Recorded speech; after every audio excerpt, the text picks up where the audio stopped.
What is Israel allowed to do in response to Hamas and to Hezbollah? According to the anti-Semites of the world, absolutely nothing. Whatever they do, they are condemned for, because it's all Jew hatred. Here we find a fascinating conversation on the Piers Morgan show with Elica, who is an Iranian, who is not Jewish, who claims to be a pro-Palestinian, and yet she is fiercely against Hamas and Hezbollah, and she explains it so articulately. And that is that Israel must protect its people, and the ones who are causing any loss of life, whether it's in Gaza or whether it's in Lebanon, is Hamas and is Hezbollah, and they carry full responsibility for every loss of life. Let's watch this very important clip that everyone must watch to have clarity on what's going on. Israel's killing of civilians and the war crimes it is committing in Gaza and in Lebanon. Well, let me ask Elica Laban. I condemn everything that has been caused by the jihadists, and this is not my opinion. This is based on causal reasoning. You kidnap people and you take them to a different place.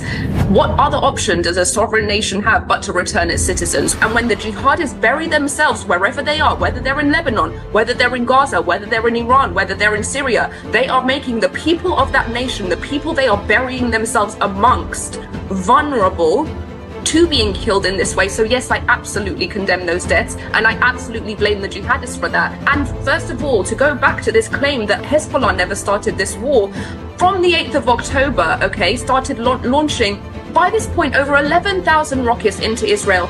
96,000 people in northern Israel have been displaced. 10% of Israel's landmass has been depopulated. Civilians are out of their homes. Children are out of their schools. In the final instance, where there is a precision strike on Hezbollah terrorists, why did they do that? Because the commanders, the leaders of Hezbollah, had a plan to attack northern Galilee and do a second October 7th, kidnap hostages with a ground invasion. Now you tell me, what should Israel do? Just bend over and keep accepting it? None of these things are acceptable to you people. Targeted strikes, unacceptable. Pages, unacceptable. What is acceptable to stop these terrorists from persistently and belligerently attacking Israel?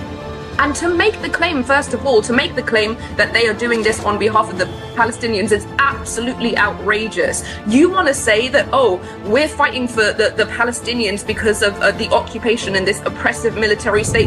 What about Hezbollah's oppressive military state? What about Hezbollah's state within a state that has undermined Lebanon's sovereignty? What about the fact that Hezbollah goes to Syria and massacres people on behalf of Assad? What about the fact that Hezbollah goes to Iran and massacres, rapes innocent Iranians? So why don't we just say that everything that Israel's doing is in behalf of the innocent Iranians, the innocent Syrians, and the innocent Lebanese? You know why you don't say that? Because it sounds absolutely ridiculous. It is a red herring. It is a red herring to claim that Hezbollah is acting on behalf of Palestinians when what they're doing is exactly what they said in their charter, which the Islamic Republic created them for, which is to create a second Islamic Republic in Lebanon and to destroy Israel. That is their goals. It is time to be honest about that.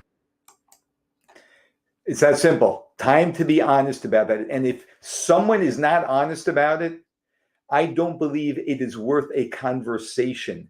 They're coming with a very strong agenda, and they are not open to honesty. This is just basic humanity and basic morality.